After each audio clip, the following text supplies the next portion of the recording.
You are listening to Season 4 of The Boze Knows, a podcast where we share stories about education and the people who tell them. And I'm your host, Mr. Boze. Please be sure to like, rate, and review your show on your favorite podcast player of choice. I hope you enjoy this podcast. Hey there, everybody, and welcome to another episode of The Boze Knows. I am here with a very special guest that I convinced to come on the podcast. I have Mrs.Boze Knows here in studio with me. Say hello to the listeners. Good afternoon. So we're just going to kind of talk about some aspects of education and our thoughts around it, as we are both professional educators.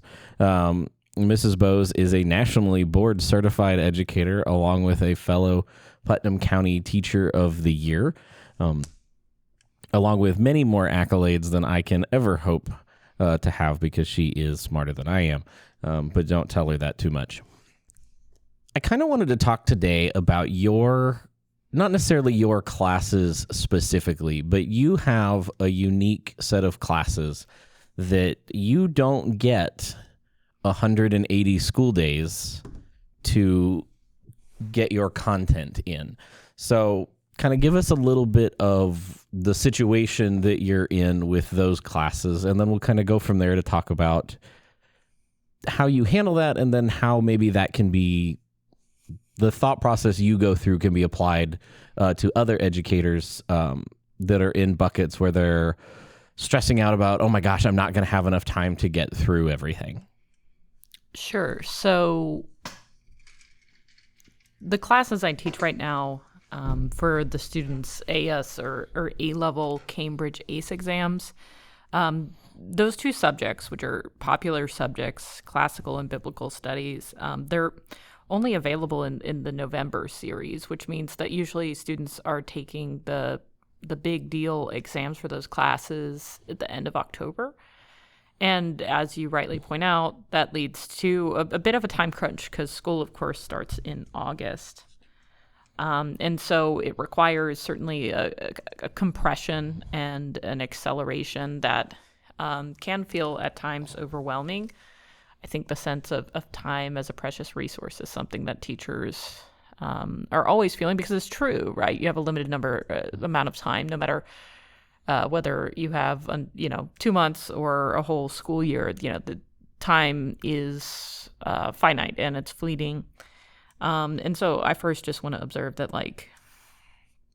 it is real to feel like there's not enough time, because there isn't. But what that requires then, if you're going to teach sustainably and survive it, is you have to decide what matters most. There has to be a prioritization and a realization that you may not be able to do everything to the full depth that you'd like to, but you need to decide what content and skills are essential and kind of hack it from there.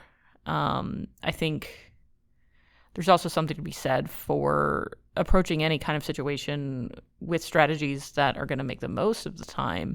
Usually I find those are strategies where you're putting kids at the helm for the thinking and discussing and writing, because we know that those are high impact strategies. And so it's one thing to cover the content, but it's another thing to cover it in a way that's actually high impact.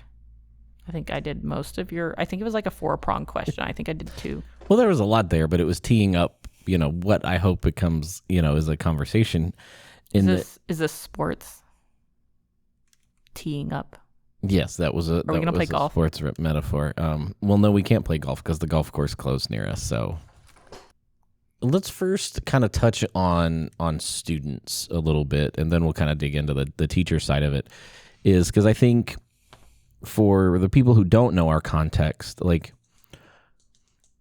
our students are students. They're the same students that everybody has in their classrooms to a certain degree. I think your classes are electives, so there is a little bit of self-selection into the courses, but as an outsider observing, as a semi-outsider, I have a little bit more of an inside track than some, but as an outsider, to me, it doesn't feel like your students feel overwhelmed being able to cover so much material. And I know inevitably to a certain extent they are, and always that week before the exam, there's certainly a lot of stress. but I'm really intrigued at how like the classroom environment you set up to where you kind of just get the students to accept and go. Was that a question, or do you just want me to branch off of that? Like, why do they go? So I guess my question, if to ask a question, is do you think that is unique to the students that you teach? Is that unique to you, or is it a combination of all of the above that maybe is influenced by your depth of teaching toolbox that you have, that you've developed over, 10 years of education and, continual professional development where you continue to train and hone your skills? Okay, so like a chicken egg plus thing. Obviously it's me because I'm just so cute. But more seriously, no arguments from me here. Ew. Don't want to gross anyone out with our profound love. I do, however, I think it's me a little bit because like I read a lot, and something I'm like really obsessed with in like what I read, especially about teaching and thinking about teaching and working with students and working with teachers, is I'm obsessed with like sports coaches. I'm obsessed with like what a really, really good sports coach does to get their team to do like really boring stuff. Because I know kids like sports, I think. I don't know a lot about sports, but like as far as like being an athlete, but like I think being a good student can be like an athlete. And I have coached Quiz Bowl, which is like a sport. And I'm just really obsessed with like how, like what the great coaches are like and what they say and how they orient people towards the work. And so increasingly, I've just kind of seen the classes as a big sports ball game. And like, it's like how much practice, like really meaningful, deliberate practice can we get in before the big game, which is the exam. And it's not to say I'm teaching to the test, but I'm teaching to like my aim, and like how much really great practice can I set up for them and design for them and keep it about the journey more than like points in a grade book or anything like that. And I think they've responded to that, because I do feel sometimes it does feel like a weird sports team, like when we're cramming for exams and stuff. And like right now in classical studies, we're preparing for the national mythology exam, and it is kind of like sports, right? It's like the Olympics of mythology nerds. And like, I'm not hyper focused on did you finish the worksheet. It's more like, well, let's practice with these questions. Let's build questions. Let's, develop a line of questioning. And I think that's an edge that I've tried to cultivate in my teaching and my leadership of like a learning community, is like, how can I make them like a really, really great team? And I think there's a lot of implications of being a team, because there's this idea of activating them as resources for each other, which is something that's like probably the best thing to see, is when they're like all at the whiteboard, like helping each other get a little bit clearer on things. But there's also this idea of like, I don't know, like common goal and community. And I think belonging is really important for kids, especially in this day and age where it's really easy to just be utterly solipsistic, which means like just on to yourself. I'm going to stop there. Yeah, I think there's an interesting observation there that I never really thought about, but I think you're right that there is a certain amount of, in a class, and especially for me a little bit as a math teacher, a certain amount of the coaching metaphor of there's a reason when you're on a team you do the fundamental things just over and over again. Mm-hmm. Basketball, you run, you practice your layups, you practice your free throws, and you do that to the point where they're almost automatic, more so than you're like, okay, let's practice this play, let's practice this play, specific things. So I think that's an interesting observation in a classroom environment, and especially in, I think an accelerated classroom environment like you have, where, you are teaching. Your class is very mimicking of a collegiate level class where they don't have a lot of time to cover it, but you don't have the advantage of they're only taking your class and 3 others.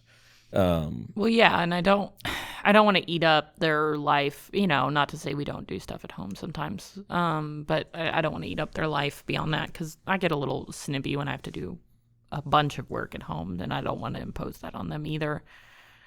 Sorry, I didn't mean to interrupt. No, but I think that brings up another point of the intentionality, and you talked about that earlier, that I think is really easy in education across the country, especially in the age we're currently in of accountability, where everyone wants to see the numbers and everyone wants to know what your progress is, and everybody wants to know this. And because of your situation, like, you are doing all of the formative checks and checking students for their understanding and using your structures to do that in your classroom, but you're not doing it in the formal way a lot of other educators, the way myself does it, where like, okay, we've covered a couple units, let's take a quiz, see how you're doing. We've covered a couple more, let's take a quiz, see how you're doing. We finished this chapter, let's take a test, see how you're doing. You're doing all of those things, just doing them differently. And I think I was going somewhere with that. Well, like, I think, so like, I quiz them a lot. It's just not like a grade always. And it's more like, okay, so you screwed this up. What are you going to do differently next time? It's using assessment and checks for understanding in a genuinely formative way, as in they inform my instruction and they help a learner form the choices that they're going to make next.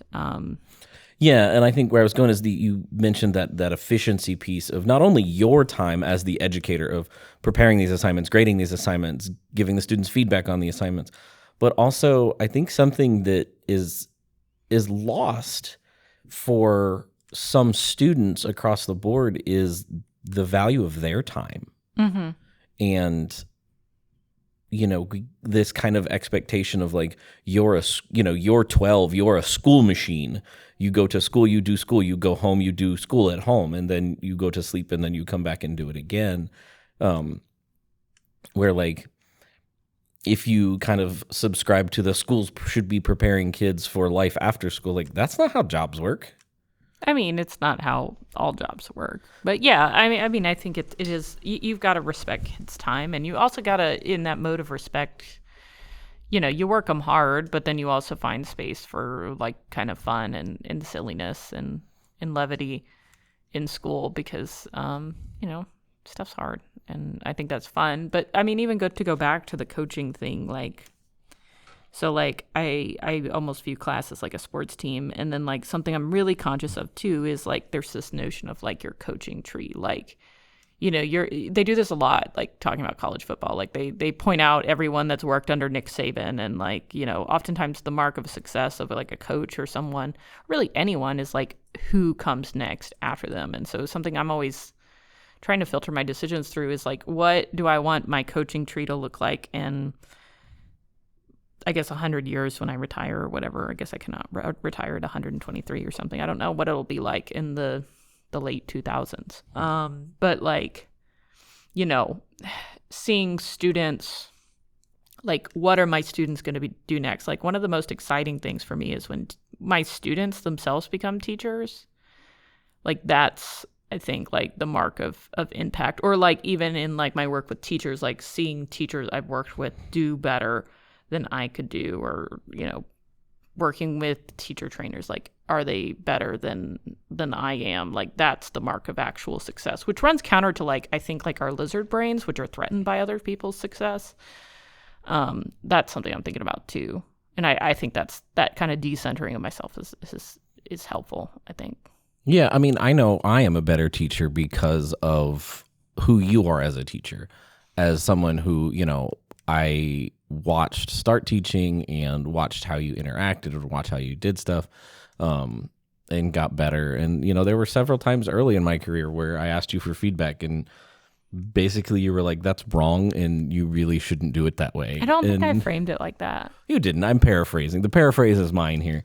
But I got better because of it. And I do think the secondary teachers, I think, fall victim to that impact, and that the lizard brain aspect, I think, maybe a little more than elementary school teachers do, Because I think as, watching our son grow up, there's a lot more growth and development that happens that I think you're like, oh, look at them go on and do stuff. And it's different when, Oh, the growth there's different is faster. 7 to 17 than there is watching these kids transition to be adults and to be educators and to go on and do amazing. Yeah, I think it's just different. I mean, like, an elementary school teacher just has skills that I just can't even begin to comprehend. Like, teaching someone to read, I could never, like, I would need to work and get so much training to do that. So I just have mad respect to all the elementary school teachers out there. Incredible respect for all of that. That takes technique and skill beyond what my brain can do. Yeah. I mean, you all, my elementary school teachers out there may all fear calculus, but my fear is trying to teach fractions to, a 6-year-old. So,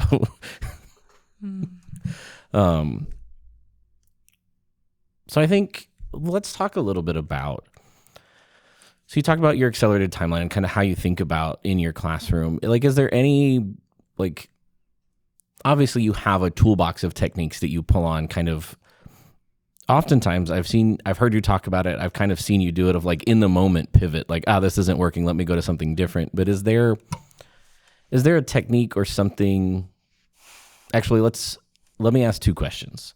So is there a technique you do as a teacher to do, as you said, to distill it down and figure out what the essence is? Like, what would you advise educators to maybe not do, but to think about? Like, we'll start with this question. Like, what's your brain space as you're looking at, all right, I've got 6 weeks to cover my entire course. Like, what? I don't know if I parcel it out to weeks, because what is, which sounds really hippie-ish, but here I am. I think it's more just not trying to fluff it out and not trying to do things that don't have impact. I think there's also something to be said for frequent reflection on the kid's part and frequent review and spaced out repetition, because I think oftentimes we teach a thing and then 2 weeks later, I know I've done this where I'm frustrated because I'm why don't you guys remember this? But to expect people to remember something after reading or seeing it one time is crazy when you look at brain science. So I think just planning for really low stakes, fast opportunities for them to review, just dumping out what they know and helping them feel the difference between what they know when their notes are in front of them and what they actually can retrieve. Making them hyper aware of the difference between those two knowledge levels, I think, is really important, because I think we all feel really knowledgeable when we have our notebooks or our phones or our computers in front of us. But when it comes to actually pulling stuff out of your brain, that's a different feeling and requires a different level of preparation. But that's the kind of preparation you need oftentimes on examinations. Yeah, I mean, I see it in math all the time where students will recall information, but it's all jumbled up. Like I didn't do enough repetition with them for them to draw the distinct connections between things. They just had this loose, it's I don't know, I can't think of a good example, but it's all jumbled up, but it's all still there. Yeah. And I mean, I think also just really frequent short bursts of student talk to allow them to process and rehearse the information. And then in turn, using questioning to determine the depth of their understanding at that moment in time. Yeah, I like that. So kind of the other side of that, so we kind of talked about what you do as an educator, but what's a technique or something you use with your students a lot that kind of help them in those fast, quick, getting the recall down and doing so in the, such an accelerated timeline for content? I feel like this isn't the most ecologically friendly or eco, green initiative, but I love to make them just jot down everything, as many things as they know about the topic, each on its own sticky note. And then there's a lot of different moves you can make with that, prioritization and ranking or categorization. But it is really fun when like some like deranged group has like 150 distinct things they know about Alexander the Great, each on its own sticky note. Like, I recycle it, so I think it's probably okay for the environment. But I don't want to completely derail your thought, but I think there's a big push in today's world, and some of it's financial, but like, oh, use less paper, use more computer because we've got all that. But I do think there's a significant amount of brain science and a certain amount of personal anecdotal evidence of like, if I do it, if I write it down, if it's physical, it means so much more. Yeah, absolutely. Like, I think I'm very analog. Like, not to say I'm very good with computers and there's a place for presentations or podcasts and things like that, but I think analog is the way to go. We've been learning the way we've been learning for a long time, and there's been innovation and kind of a clarity in terms, but I am usually like chart paper to post-it note, giant post-it note thing. That's a big piece of it. Yeah. Well, I think one of the other episodes I'm going to drag you into is talking about your dry erase boards, because I'm really curious how that has played out in a different context other than math, because I've seen it in math a lot. And I've been in your room after the school day and seen what your dry erase boards look like. And another episode will be us unpacking and talking about that a little bit. Non-permanent vertical surfaces.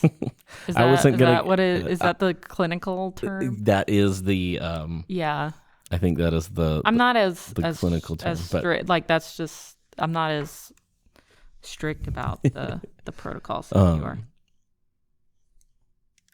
But I think we can kind of try to wrap up this one. Something that I think was really evident, and obviously you and I have conversations all the time, but evident when I kind of put you on the spot to talk about it, is for this accelerated timeline, students testing in November, and even your national mythology exam, which you had more time kind of to work with the students a little bit, but that it's the students. It really comes across to me how much you put on them. Like, you're still there, you're still guiding them, but they're the ones answering the questions. They're the one producing thoughts. And I think for students out there, who are listening, like, that's how you learn, is you have to take ownership of it. And then, for educators out there, making sure the students are doing the thinking and the students are asking the questions, I think is big. Yeah. I mean, it's tough though, because that's an emotionally and sometimes like physiologically uncomfortable position to be in. Like, it kind of hurts to think sometimes, which I think people don't talk about enough. Like, people can get agitated in the learning process. And I think that's not to say we shouldn't learn or have kids do the work, but I think it's like, you have to come, like, if you're making a shift to a more active approach, you have to come with it with the clarity that, like, you're going to have to work with some hard feelings. Like, it takes a while for people to feel, like, kids want to do hard things. Adults want to do hard things. But it, like, takes a lot of, it's a whole journey that, like, you go through. It's, like, almost like the stages of grief. Like, people have to work through how hard it is to do the thinking, because it's kind of uncomfy. Yeah, well, and I think that fits ties everything back together. It fits your sports analogy, right? When you're doing sports, when athletes, they like to do the hard stuff because they're like, man, look, I just did it. But like, you hate. I think it probably hurts. 70% of getting there. Like, as someone who ran cross country for a long time, like, doing a 10-mile workout really sucked, but you got faster, you got better at races. It's kind of like, all right, this was hard, but it was kind of worth it. So maybe it's okay. Maybe I'll do it again tomorrow. I did do weightlifting for a season in high school. I was so terrible, but they were all so nice to me. I was horrible. All right. So as we sign off, what is any kind of recommendation you have for the listeners for this episode? I don't know. Like books or your choice. Let me open up my Goodreads. Let's see what. Oh, this might take a while, everybody. Unless she's just looking at this year. She might only have 6 for this year so far.